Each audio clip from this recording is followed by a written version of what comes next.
compartir contigo sobre la intercesión, ¿vale? ¿Qué es la intercesión? ¿Y qué diferencia hay de la intercesión con la guerra espiritual? O cuando hablamos de intercesión, ¿a qué nos referimos? ¿A interceder a Dios? ¿O intercedemos contra el diablo? Entonces quiero hablarte un poquito sobre esto, ¿vale? Muy rápidamente. La intercesión es el acto de intervenir. Ahí no hay más complicación, ¿vale? Es el acto de intervenir, mediar, abogar ante una persona, generalmente una autoridad o alguien que tiene poder o influencia, en favor de otra persona o otras que lo necesitan. Entonces es intercesión es ponerse en medio para abogar por alguien. En términos sencillos, interceder es dar la cara por alguien. Estoy dando la cara por ti, estoy intercediendo por ti. O pedir un beneficio para otra persona que tal vez esa persona no puede pedirlo. Ahí conocemos lo que es, oye, tú que tienes enchufe, tú que tienes enchufe con el ayuntamiento, ¿no? Entonces pedir un favor, interceder. Dependiendo del contexto en que se usa, la palabra puede tener diferentes matices. En el contexto religioso, espiritual, que es el que nos atañe, ¿verdad? En la mayoría de las religiones, como el cristianismo, el judaísmo, aún el islam, la oración de intercesión consiste en rogar a Dios no por las necesidades propias, sino por las de los demás. ¿Claro? Porque al fin y al cabo la oración es oración tú y Dios. Pero la intercesión siempre es a favor de otra persona. En el contexto jurídico-social, pues evidentemente significa mediar en un conflicto, abogar por una persona para liberarla de una carga, castigo, situación difícil. En la vida cotidiana es cuando una persona interviene en favor de otra para facilitarle algo. En resumen, interceder es un acto de empatía y solidaridad. O sea, no hay mayor amor a veces que mostrado hacia alguien cuando intercedes por esa persona. Cuando tú oras por una persona estás amándole. Estás poniendo en su lugar, empatizando con ella, tomando su carga y buscando su bien. Si Dios es amor absoluto y quiere bendecirnos, y la obra de Jesús ya fue completa, consumado es, entonces te pregunto ¿qué sentido tiene pedirle a Dios algo por otro? Si Dios ya nos lo ha dado. Es una pregunta, ¿vale? Simplemente ahí. ¿Acaso intentamos convencer a Dios de que sea bueno? ¿O intentamos convencerle a Dios o recordarle algo que olvidó? Para resolver esta aparente contradicción, la teología cristiana no ve la intercesión como una forma de cambiarle la mente a Dios. No se trata de convencerle a Dios de que haga algo que Él ya ha dicho que quiere hacer, o que ya ha hecho, de hecho, ya lo ha hecho. Por sus llagas somos sanados, Dios proveerá conforme a sus riquezas en gloria. No os preocupéis, Dios sabe cuáles son vuestras necesidades. O sea, Dios sabe, Dios ya ha dicho que cuidará de nosotros, ya ha dicho que nos sanará, que nos cuidará, que nos proveerá, que nos protegerá. Entonces, la intercesión es entonces intentar convencerle a Dios de que Él haga lo que Él prometió. No es cambiar la mente de Dios, sino desde una perspectiva completamente distinta. No cambiamos a Dios, sino que la intercesión te alinea con Él, te alinea con su propósito y su promesa, y con lo que Él está pensando hacia de ti. Yo sé los pensamientos que tengo acerca de ti. No son de mal, sino de bien, para darte el fin que esperas. Entonces, ¿qué hace la intercesión? Te alinea con el propósito y la bondad de Dios. Dios ya desea bendecir, sanar, restaurar. Cuando intercedemos por alguien, no estamos convenciendo a un Dios reacio. Porque a veces tomamos la historia, la parábola de la mujer, la viuda, con el juez injusto. Pero no se olviden, Dios no es el juez injusto. Nosotros podríamos ser la viuda, pero Dios no es de ninguna manera el juez injusto, porque no es un Dios injusto. Ahí está hablando más de la necesidad de orar siempre y no desmayar, no la necesidad de convencerle a Dios. Nos estamos asociando con su voluntad. Y al orar por otros, sintonizamos nuestro corazón con el suyo, deseando para el prójimo lo mismo que Él quiere darles en realidad. Eso es la intercesión. El principio de colaboración, la cooperación divina. Dios en su soberanía elige voluntariamente operar en la tierra a través de oraciones y acciones de sus hijos. Lo veíamos en algunas sermones anteriores en las que Dios es soberano, podría hacer cualquier cosa sin necesidad nuestro, pero así Dios ha establecido, así como dice la Biblia en Efesios, que Él establece ministerios para que a través de los ministerios la iglesia sea edificada. Nos puede gustar más o no a las personas, pero Dios usa a las personas para edificar su iglesia. De hecho, usa a personas para proveerte. De hecho, usa a personas en muchas ocasiones para sanarte a través de los dones del Espíritu Santo. Dios usa a las personas y usa las oraciones. Él podría hacerlo solo todo, pero prefiere hacernos partícipe de su obra. Jesús ya proveyó la salvación, ya proveyó la sanidad en la cruz, pero hay que predicar el Evangelio para que esa salvación llegue. Ya proveyó la sanidad, pero hay que orar por los enfermos para que los enfermos sean sanados. Ya proveyó la paz, pero hay que orar a veces por el consuelo, por la paz que sobrepasa todo entendimiento. Pero esa provisión se activa y se distribuye en la historia humana a través de la fe, la predicación y sí, también la oración. La intercesión es la expresión máxima del amor, o sea, en el cuerpo de Cristo. La Biblia describe la iglesia como un cuerpo. Si un miembro sufre, todos sufren. La intercesión es el pegamento espiritual de ese cuerpo. De hecho, por eso en el matrimonio es tan importante orar juntos, cosa que muy pocos hacen. Nos cuesta a veces orar, porque es un momento de intimidad, como que tal, ¿no? Pero la intercesión te une con la persona con la cual estás orando, o por la cual estás orando. Por eso Jesús decía, orad por quien nos persigue. ¿Cómo voy a orar por quien me persigue? ¿Cómo voy a bendecir a quien me está queriendo hacer mal? Porque cuando oras por esa persona, empiezas a empatizar con esa persona poco a poco. Y espiritualmente te vas uniendo, no en su pecado, pero en ver la compasión de Dios hacia esa persona. Y de repente tu idea de esa persona que te odiaba o que era tu enemigo, comienzas a verla con compasión. Comienzas a verla como alguien necesitado, como alguien que Satanás está usando. Y tu corazón cambia. La oración hace eso, es un pegamento espiritual que une al cuerpo. Dios no nos diseñó para ser islas independientes que reciben bendiciones individuales directamente del cielo, sino para depender los unos de los otros. Interceder es cumplir la ley de Cristo. Y Pablo dice, llevad los unos las cargas de otro y cumplid así la ley de Cristo. Cuando yo tomo tu carga, tú tomas la mía y la presentamos delante de Dios, estoy cumpliendo la ley de Cristo. Estoy uniéndome al cuerpo, a mis hermanos, a tu necesidad.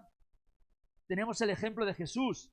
El argumento definitivo para muchos creyentes es que el mismo Jesús, a pesar de haber consumado todo en la cruz, dice la Biblia, sigue intercediendo por nosotros. Hebreos 7:25 dice que Él vive siempre para interceder por ellos. Si el Hijo de Dios intercede, no es porque el Padre necesite ser convencido. No es por eso, sino porque la intercesión es la vía legal y espiritual que Dios establece para manifestar su gracia a través del cuerpo de Cristo, de distribuir esa gracia. Y también la importancia de necesitarnos unos a otros. En conclusión, no intercedemos para despertar la bondad de Dios. No se trata de despertar la bondad de Dios, sino para canalizarla. Para canalizarla. La cruz proveyó la fuente inagotable. Y la intercesión es parte del sistema de tuberías que lleva esa agua a quienes la necesitan. Oramos y Dios, a través de la oración, alcanza. Pasa fronteras, ¿verdad? Corazones duros. Personas que no quieren escuchar resisten al Evangelio, pero la oración a la distancia, estás orando y el corazón está siendo ablandado. Ahí viene la gracia de Dios a través de la oración. Entonces es importante orar. El diablo es el opositor que busca robar, matar y destruir las bendiciones que Dios ya preparó. Sin embargo, en el lenguaje bíblico y teológico hay una distinción muy importante entre lo que hacemos hacia Dios, la intercesión, y lo que hacemos frente al diablo. No intercedemos al diablo, mucho menos, ni en contra del diablo.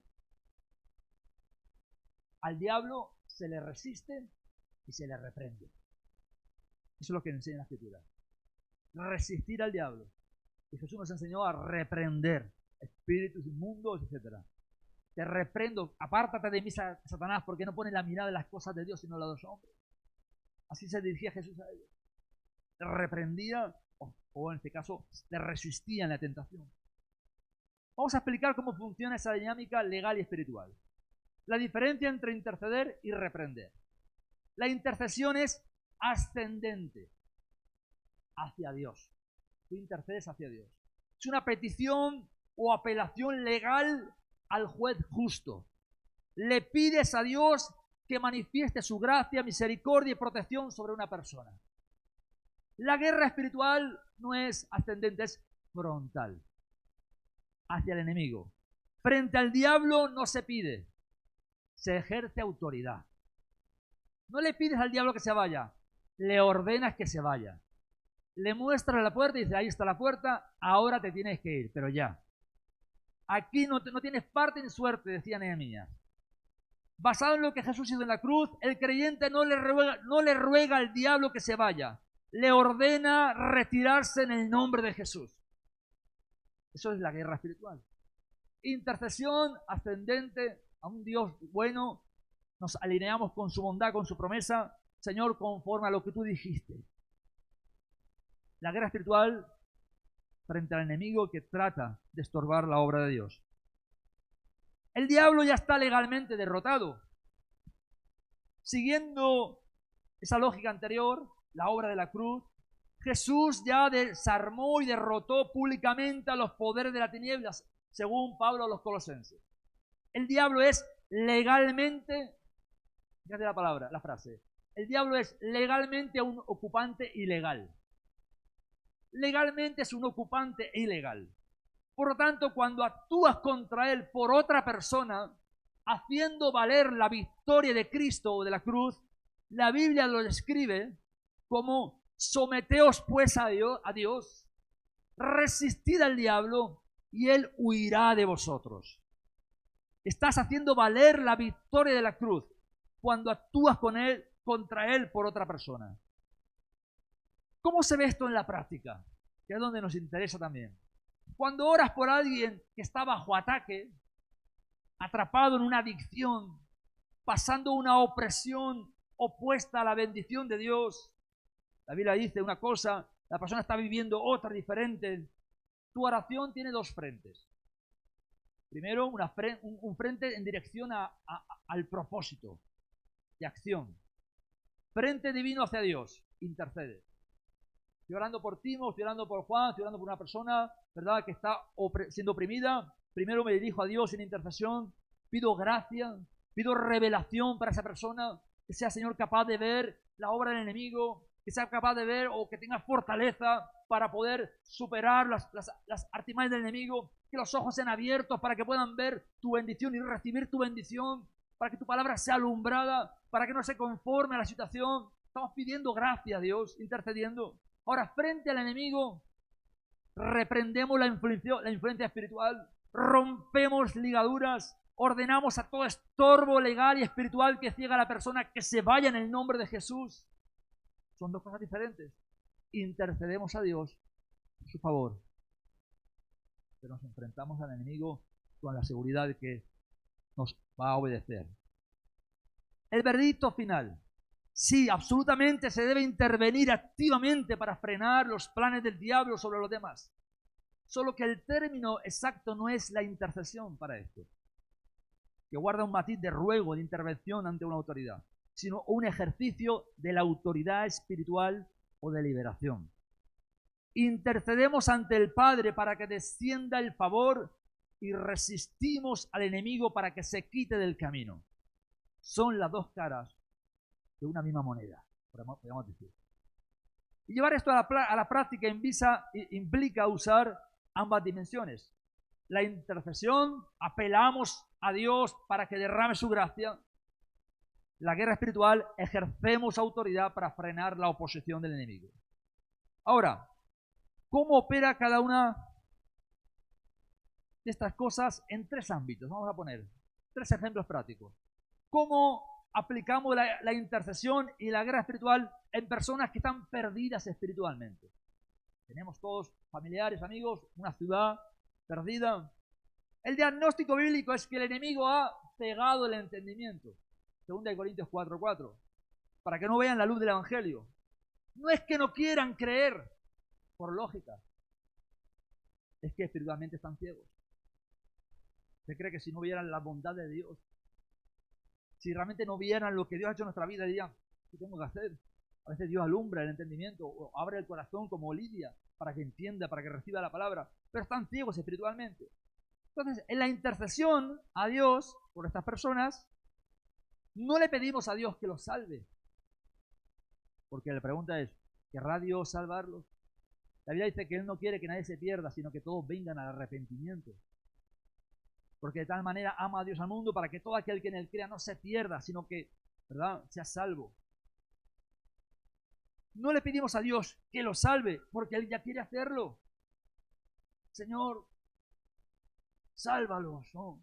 Yo los amo tanto. Yo dije, yo los amo más que tú, hijo mío, ¿no? Ojalá pudiera salvarlos. Quiero salvarlos. Pedimos a Dios, Señor, envía obreros que les prediquen el evangelio. Por un creyente su camino. Incomódalos, Señor. Propicia las circunstancias para que ese corazón endurecido comience a ser ablandado. Usa, Señor, todo lo alrededor. Oramos para que las circunstancias cambien, para que Dios comience a preparar ese corazón. Que ablande el corazón, que el Espíritu Santo le redarguye de pecado. Trae convicción, Espíritu Santo. Por ejemplo, podríamos hacer una oración de esto. Padre, te pido que quites el velo de sus ojos. Revela tu amor a su vida. Pon personas clave en su camino en esta semana que le hablen de ti. Porque Dios dice que Él ha establecido que por la locura de la predicación la gente sea salva. Dice Pablo a los Corintios. Ahora, la guerra espiritual en favor de alguien que no conoce a Cristo sería atar, reprender todo espíritu de ceguera espiritual, de rebelión, de escepticismo que opera sobre la persona. Un ejemplo de esto sería en el nombre de Jesús de Nazaret. Atamos y quebrantamos todo argumento espiritual y toda ceguera que hay en la vida de esa persona. Todo espíritu inmundo de las tinieblas, sea lo que sea, ¿verdad?, que está sobre esa persona, que no conoce la verdad, que su mente sea soltada en el nombre de Jesús, que sus oídos sean abiertos en el nombre de Cristo, que toda oscuridad en su mente, que todo espíritu de las tinieblas retroceda en el nombre de Jesús. Oramos reprendiendo al diablo, al que realmente está impidiendo que esas personas no conozcan a Cristo. ¿Cómo aplicaríamos esto sobre las personas que están enfermas? En la cruz Jesús cargó nuestras enfermedades. Isaías lo dice, Primera de Pedro lo dice. La enfermedad muchas veces es una consecuencia física del mundo caído, pero en ocasiones también la Biblia lo relaciona con opresiones espirituales, no siempre, como la mujer encorvada. En la intercesión por alguien enfermo, apelamos a su carácter sanador, Jehová Rafa. Pedimos que la paz de Dios, que sobrepasa todo entendimiento, guarde el corazón de esa persona que está pasando esa tribulación. Oramos por los médicos, que Dios les dé sabiduría también. Que su poder actúe en el cuerpo de la persona. Padre, gracias porque por tus llagas, fulanito, fue curado. Te pido que extiendas tu mano de misericordia, que traigas paz a su mente y que tu vida inunde su cuerpo ahora mismo. Oramos por eso. Oramos a veces por, Señor, revélale tu palabra. Dale fe, la fe necesaria para creer que tú lo has sanado. Y oramos por esa revelación. Ahora, en la guerra espiritual, no rogamos a la enfermedad. Le ordenamos que se vaya. ¿Hacía Jesús eso? Hacía. ¿Lo hacían los apóstoles? Lo hacía. Lo hacía. Jesús reprendía las fiebres y a los espíritus de enfermedad. Y se iban. Un ejemplo sería, espíritu de enfermedad, de cáncer, de dolor, no tiene derecho legal sobre este cuerpo, porque le pertenece a Cristo. La sangre de Cristo fue derramada y pagó el precio de esta persona. Jesús pagó por su salud. En el nombre de Jesús te ordeno que te retires y que toda célula enferma, cancerígena en ese cuerpo ahora se vaya en el nombre de Jesús. Eso no es arrogancia, es ejercer autoridad sobre un enemigo que está vencido y que actúa a través de la mentira, a través del engaño, de la opresión. Ahora, por último, ¿Cómo oramos por aquellos que están siendo oprimidos? Oramos por gente no creyente, personas enfermas, por los que están siendo oprimidos, ansiedad, depresión, vicios, tormento mental. La opresión es un ataque directo a las emociones y a la mente. El enemigo infunde temor, culpa, mentira, cadenas de adicción para paralizar a la persona. ¿Cómo intercedemos a Dios por esa persona? Pedimos fortalecimiento de su identidad. Revélale, Señor, quién es en Cristo. Revélale la identidad. Revélale que es libre. Revélale, ¿verdad?, que ya no vive él, sino Cristo en su vida. Rogamos para que el Espíritu Santo sea su consolador. Espíritu de poder, de amor, de dominio propio sobre esa persona. Que sature su entorno de una atmósfera de paz. Señor, abraza a fulanito en su angustia, llénalo de tu Espíritu Santo. Recuérdale que es tu hijo, amado, amada. Dale fuerzas físicas, emocionales que hoy no tiene. En la guerra espiritual desarmamos los derechos legales del enemigo que se está tomando, como la culpa o el perdón no otorgado, y ordenamos romper toda cadena de opresión en esa persona. En el nombre de Jesús rompo toda estructura de temor, ansiedad, depresión que intenta gobernar la vida de esta persona. Echamos fuera el espíritu de pesadez y declaramos que la paz de Cristo, que desarma los dardos del enemigo, que proteja la mente y el corazón a partir de este momento. Oramos enfrentándonos al enemigo. La regla de oro para esta práctica es: primero, pasa tiempo en intercesión a Dios, llenándote de la presencia y del amor de Dios por la persona, bendiciéndolo, pidiendo a un Dios maravilloso que bendiga a esa persona. Señor, lo que tú me has mostrado a mí, lo que yo he podido ver en ti, que ya lo vea, que ya pueda disfrutarlo. Señor, bendícele, ayúdale. Yo sé que tú quieres hacerlo, pero él aún no lo sabe. Él quizás no lo entiende aún, o quizás aún no lo ha experimentado. Señor, que experimente tu bondad. No es por ti, es por él, que quizás no lo puede llegar a entender. Y oras por esa persona, intercedes. Y el amor de Dios va cubriendo tu corazón. Tu corazón se va alineando con la voluntad de Dios, con el amor de Dios. Y cuando pases a la guerra espiritual, allá orarás con autoridad. Porque estás orando desde la compasión, desde el amor, desde la empatía. Y oras, te enfrentas al enemigo, porque no hay mayor, ¿verdad?, valor, autoridad cuando te enfrentas a un enemigo, cuando realmente ese enemigo quiere tocar a alguien a quien tú amas. Si es alguien que tú no amas, bueno, lo puedes defender por empatía. Puedes decir, yo ahí no me meto, que al final ya salí escaldado. Pero si tú amas a alguien, te metes, te pones enfrente, le paras los pies. ¿Cómo se te ocurre a ti tocar a esta persona a la cual yo amo? Pero ese amor primero viene a través de una intercesión. Oras por esa persona, le bendices, pides toda la bondad de Dios para esa persona y Dios inunda tu corazón. Primero pasa tiempo en intercesión. Llénate de la presencia y del amor de Dios por esa persona. Y desde esa posición de intimidad y de respaldo divino, ejerce la guerra espiritual con la autoridad de un hijo de Dios. La autoridad efectiva nace desde la comunión. Si no pasas tiempo con Dios, si no oras bendiciendo a tus hermanos, no hagas guerra espiritual por ellos. Porque el diablo, primero, no te va a hacer caso, y segundo, tú vas a salir escaldado. Como cuando meten a un gato en agua caliente, escaldado. ¿Por qué? Porque no tienes autoridad. Porque la autoridad, ¿saben quién nos la da? Nuestra comunión. Primero, evidentemente, nuestra identidad, ya sabemos todo eso, pero nuestra comunión con Dios y la compasión y el amor que tenemos hacia los demás, eso nos da autoridad. Eso es autoridad. Me recuerdo, y para terminar, una campaña que estuvimos en Jerez de la Frontera, no sé si fue en Jardín o en Sabadell, estuvimos en varias, creo que fue en Sabadell, y estaba Carlos Anacondia, y habían unos pastores allí intentando echar fuera el demonio de una persona, 2 horas.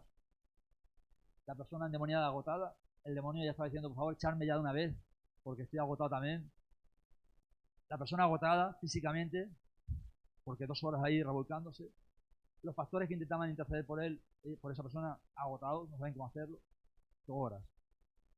Y vino, no era Carlos Anacondia, estaba él, pero no era el que oró. Fue uno que le va con él siempre, le llevaba su mate, chaqueta, ¿no? Su nombre de Dios también, pero que estaba sirviéndole.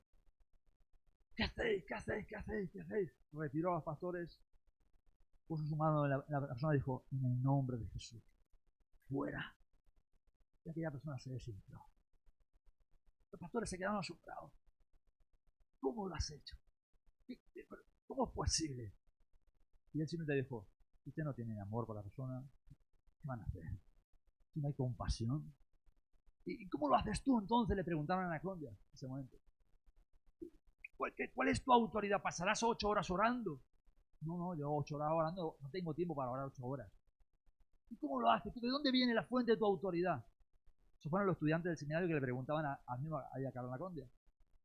Y él dijo, mira, cuando yo veo una mujer endemoniada, un hombre, un joven, yo no veo a un endemoniado.